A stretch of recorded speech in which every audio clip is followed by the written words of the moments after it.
Good morning, everyone, and welcome to week 4.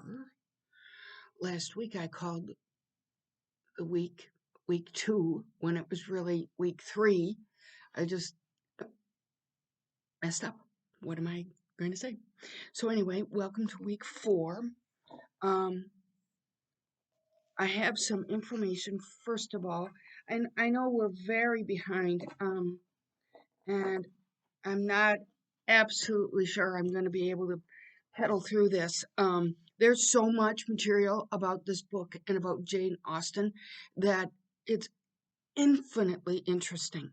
So, one of the things that is interesting, and we'll see this quite a lot because Emma is very conscious about social class. So, I have an article here by someone named Christopher Brooks.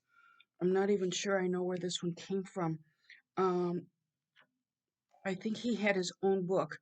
It was from Jane Austen, Illusion and Reality. And this chapter was entitled, or is entitled, Rank and Status. And Brooks begins by saying, or Brooke, it's not plural, our own democratic era tends to look on any strict adherence to social niceties as mere snobbery. We are all supposed to be equals, at least in principle. Such an American point of view. But in Austen's lifetime, an age when democratic was regarded as an insult, social subordination was the organizing principles of many interactions, both public and private.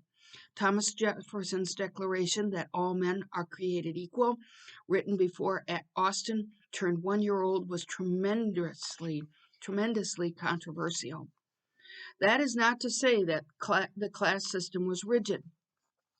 Economic changes over the course of the 18th and 19th centuries made it more possible than ever for people to move up and down the social ladder. It was also an age when the class structure was undergoing real crises. The French revolutionaries had taken to executing aristocrats, and their movement threatened to tear down the traditional hierarchy on the English side of the Channel. Conservative Britain responded by shoring up the traditional hierarchy and treating any questioning of the natural order, quotation marks, natural order, as tantamount to treason. Austen, of course, was a careful observer of these phenomena, and her observations on social rank were always penetrating. The portrait gallery of characters in her novels includes both pretentious snobs who treat the system with too much deference and thoughtless boors who do not give it the respect it deserves. Um, he goes on to say about Emma's snobbery. This is just really interesting. One of the most striking features of Emma, the book, is the contrast between the heroine's snobbery and Mr. Knightley's readiness to mingle with all about him on relatively equal terms. So, as we noticed last week and the week before, Knightley represents maybe the quintessential English man. He's generous and more democratic, certainly, than Emma is. Mr. Knightley is clearly the squire and leader in the parish. In any event, Mr. Knightley never puts on lordly airs. We see Emma doing it. Emma, at the start of the book, is a fearful snob, though not in all respects. Both she and Mr. Knightley treat Mrs. Weston, her former governess, as an equal. But when Harriet Smith reveals that Robert Martin, Mr. Knightley's favorite tenant farmer, has proposed to her and reluctantly agrees to reject him, Emma observes that Harriet's marriage to him would have cut them off from one another. I could not have visited Mrs. Robert Martin of Abbey Mill Farm. The contrast of her and Mr. Knightley's social attitudes forms a major theme in this book. So write that down if you're a note taker, because we're going to see that repeatedly. Emma, let's see. No, I don't need that part. I'm still trying not to give away the story. One significant effect of harping on Emma's snobbery is to set in relief her romantic notions of Harriet's origin and destiny. We'll see that today because remember that Harriet was born of nobody, capital N, which means that she was illegitimate. And yet Emma has dreamed up this past for her, saying that she was likely to have been born from a, a gentleman, but she made that up. Um, let's see what else. So, in let's see, it is sufficiently clear that Jane Austen is puncturing any too rigid views of social hierarchy.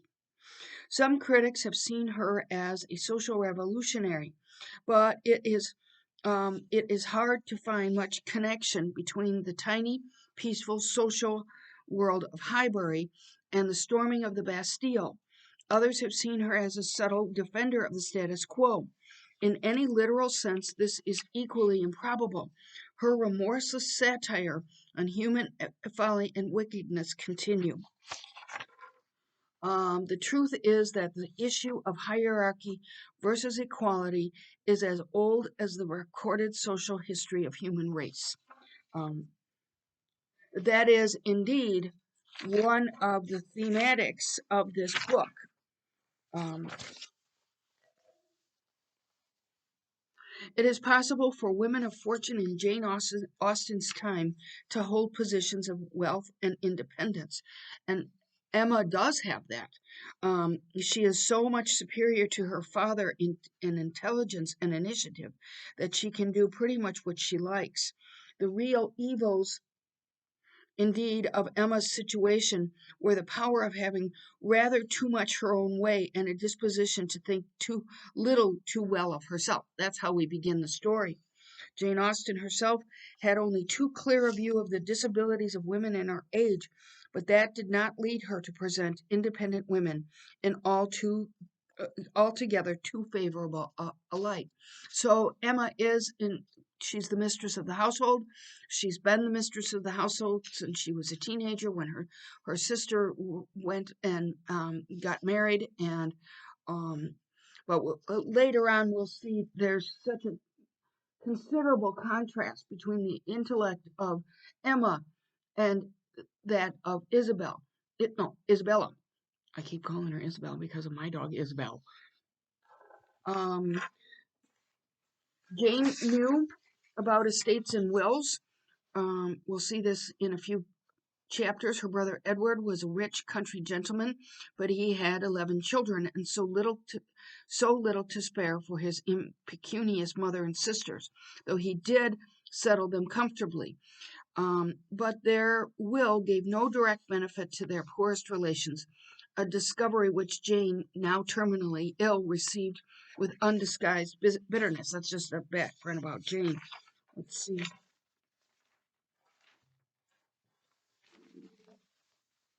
Her last novel, says Brooke, gives no encouragement to the gentry or to the aristocracy to believe that birth gives them any true superiority.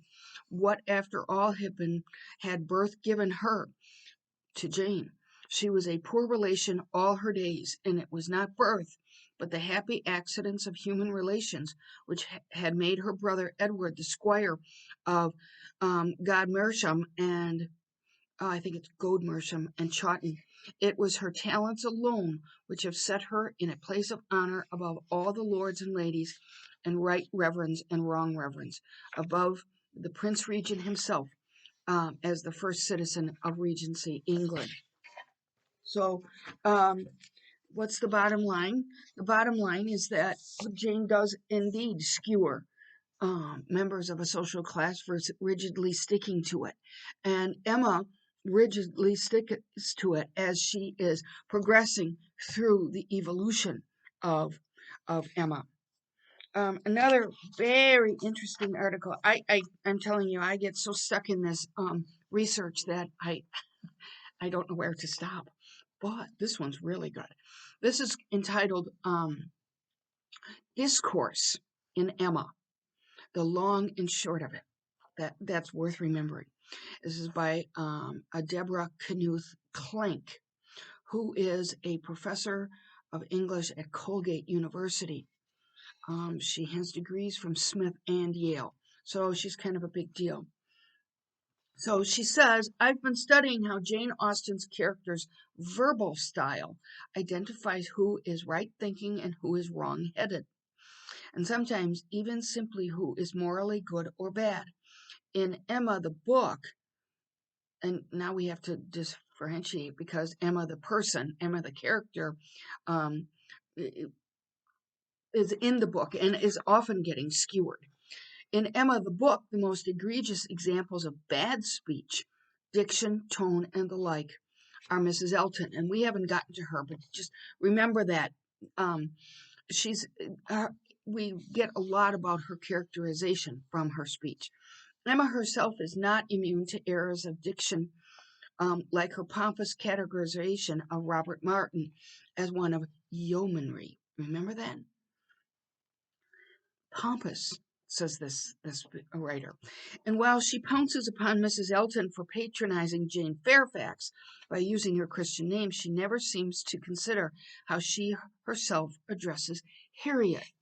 Now, we haven't gotten to Jane Fairfax yet, but we will. Emma dislikes Jane considerably. We think it's partly her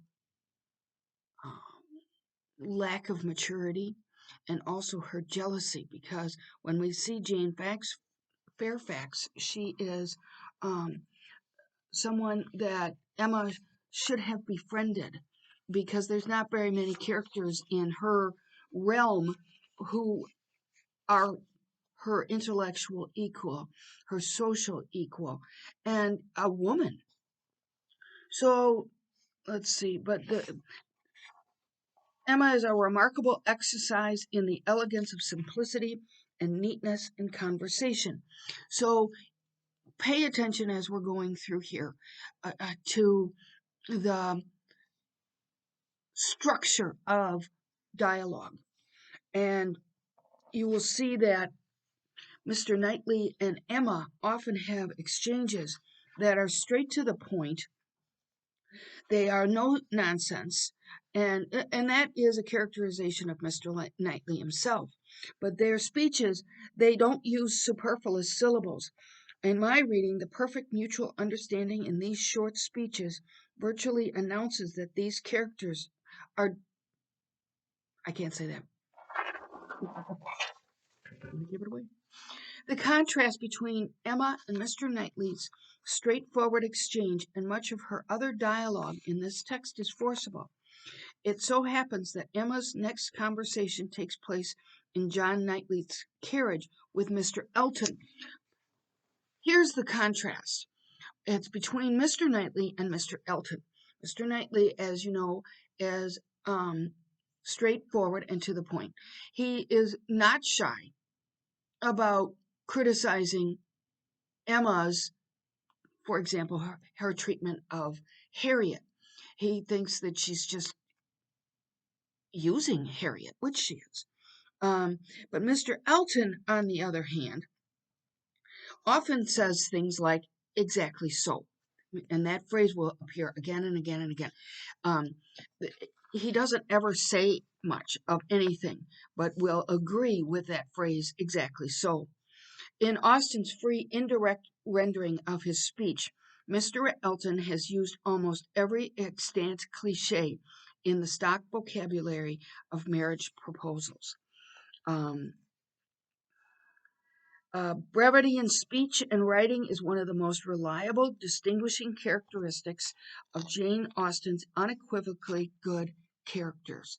So, a character who is a good person, an admirable character, will speak straightforwardly.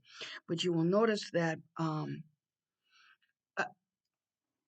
can't remember if we've gotten to that, if we're going to, but when Mr. Martin proposes to Harriet, Harriet doesn't know what to make of it, and she runs quickly to Emma to find out what to do. And they determine that the letter is well written. That's a clue. That's something that we should pay attention to. She read and was surprised. The style of the letter was much above her expectation. And this is a quote from the novel. There was not merely no grammatical errors, but as a composition, it would not have disgraced a gentleman. The language, though plain, was strong and unaffected, and the sentiments it conveyed very much to the credit of the writer. It was short, but expressed good sense and warm attachment, liberality, propriety, even delicacy of free feeling. So that is a contrast to Mr. Elton, who strings together a bunch of cliches. He doesn't say very much. He let's see, let's see.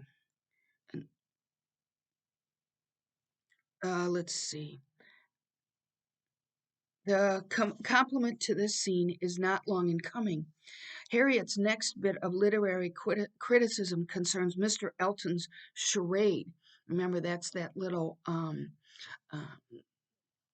bit of writing poetry.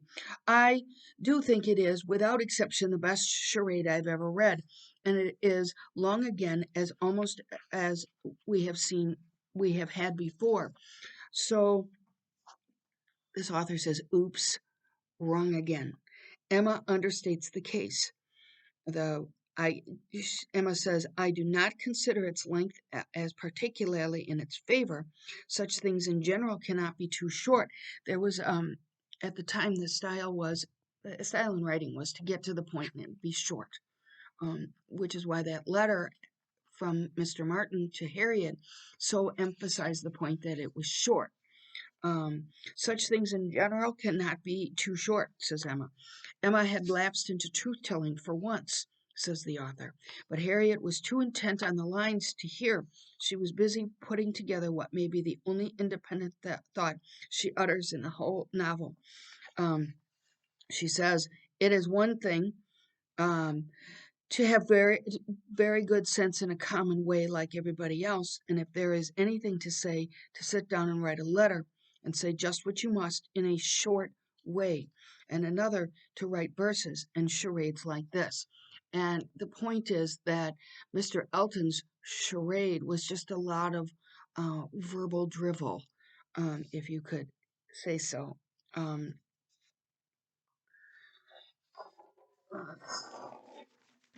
I have notes to myself that was a squirrel. I'm sorry. Typically, Mr. Knightley can summarize what makes, um, in Frank's telling, a long story in a few brilliant, devastating lines. So, the point of this article is that we can determine from even the length of what people are saying. Because, for example, Mr. Knightley gets right to the point, and Mr. Elton spews out a whole bunch of cliches and disconnected ideas. Um, let's turn to the novel, if you will. We left off on page 67 the other day. As I said, I am just woefully behind here. I'm trying to catch up. So but I just can't even help myself because it's so interesting. So we begin on page 67, which is the beginning of chapter 9, and we begin with um, first couple of lines in the chapter. Mr. Knightley might quarrel with her, but Emma could not quarrel with herself. Exactly. She just doesn't acknowledge where she may have made errors. Um, she was sorry, but she would not repent. Remember where we left off is that Mr. Knightley was scolding Emma for interfering in the potential for Mr. Martin and Harriet to marry. And Mr. Knightley is taking her down for um, pretending that Harriet. One second.